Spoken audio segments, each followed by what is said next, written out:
चीन भारत का खुला दुश्मन है, ये बात दुनिया को मालूम है और अमेरिका से भी उसकी दुश्मनी जग जाहिर है। ऐसे में भारत अमेरिका का करीबाना चीन को रास नहीं आ रहा है और वो भारत से अपने रिश्तों की दुहाई देने के साथ साथ भारत और अमेरिका को धमका भी रहा है। लेकिन भारत ने भी चीन को पस्त करने वाला प्लान लॉक कर दिया है। देखिए इस रिपोर्ट में।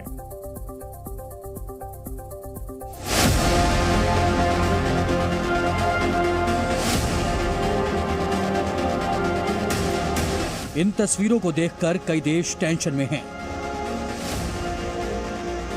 खासकर भारत के दुश्मन देश चीन की तो नींद तक उड़ गई है। कल दिल्ली में हुई भारत की 2+2 वार्ता से बेचैन चीन ठीक से सो नहीं पाया और सुबह होते ही जहर उगल दिया। चीनी कम्युनिस्ट पार्टी के मुखपत्र ग्लोबल टाइम्स ने लिखा, चीन भारत को दुश्मन के तौर पर नहीं देखता है। चीन भारत को समान शर्तों पर निपटने के लिए एक अहम पड़ोसी देश के रूप में देखता है। चीन और भारत के बीच मतभेदों को संभालने का यही सही तरीका है। इस बयान से लग रहा है कि ड्रैगन की अकड़ ढीली पड़ रही है, लेकिन वो अपनी आदत से बाज नहीं आ रहा है।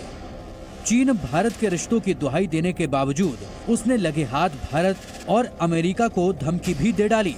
ग्लोबल टाइम्स ने इस आर्टिकल में आगे लिखा, अगर भारत अमेरिका सहयोग से किसी तीसरे देश के वैध अधिकारों को खतरा नहीं है तो कोई समस्या नहीं होनी चाहिए। हालांकि अगर भारत अमेरिका सहयोग विशेष रूप से सैन्य और सुरक्षा पन्नों पर चीन जैसे तीसरे देश के वैध हितों के लिए खतरा पैदा करेगा तो ये एक गंभीर चिंता की बात होगी। भारत और अमेरिका रिश्तों की नई इबारत लिख रहे हैं।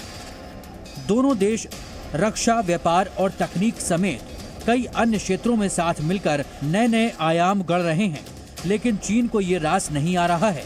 भारत और अमेरिका के बीच नई दिल्ली में 2+2 वार्ता हुई, जिसमें रक्षा और विदेश मंत्रियों ने अपने अपने काउंटरपोर्ट के साथ कई मुद्दों पर बात की और कई अहम समझौते किए, जिसमें सबसे अहम समझौता है डिफेंस इंडस्ट्रियल कॉर्पोरेशन, जिसके मुताबिक भारत अब अमेरिका के साथ मिलकर देश में ही लड़ाकू वाहन बनाएगा।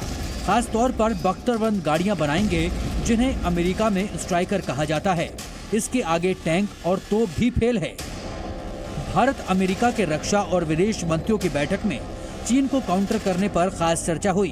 दोनों देशों ने रक्षा और रणनीतिक रिश्तों को और मजबूत करने की दिशा में 2+2 कदम बढ़ाए।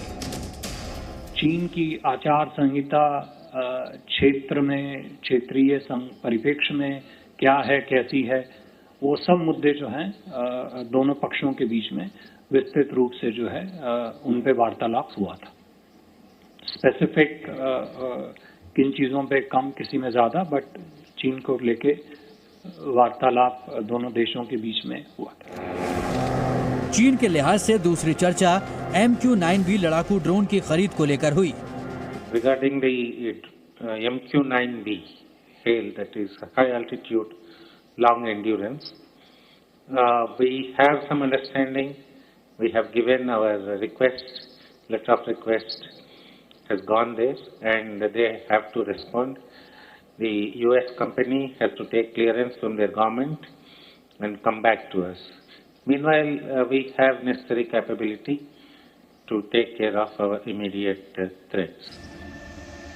समझौतों को लेकर अमेरिका के रक्षा मंत्री लॉयड एस्टन का बयान भी आया। उन्होंने सोशल मीडिया प्लेटफॉर्म X पर लिखा, आर्म्ड व्हीकल प्रोजेक्ट बेहद अहम है। ये सुनिश्चित करने के प्रयास किए जा रहे हैं कि भारत को अमेरिका से जल्द ही MQ-9 ड्रोन मिलें। इन्हीं समझौतों की वजह से चीन को मिर्ची लगी है और वो अब भारत के साथ रिश्तों की दुहाई देने लगा है। इतना ही नहीं, वो भारत के लिए चीन के महत्व पर ज्ञान भी दे रहा है। ग्लोबल टाइम्स में लिखा है कि चीनी अर्थव्यवस्था का आकार भारत से लगभग 6 गुना है और अगर भारत वास्तव में विकास पर जोर देना चाहता है तो चीन बहुत मददगार हो सकता है। सीमा विवाद के बावजूद चीन और भारत एक दूसरे के साथ साझेदार और पड़ोसी देशों की तरह व्यवहार करेंगे। चीन की बातों से ये साफ हो गया है कि उसे भारत अमेरिका की दोस्ती पसंद नहीं आ रही है, इसलिए वो बौखला रहा है और भारत के साथ साथ अमेरिका को भी धमका रहा है। ब्यूरो रिपोर्ट, जी मीडिया।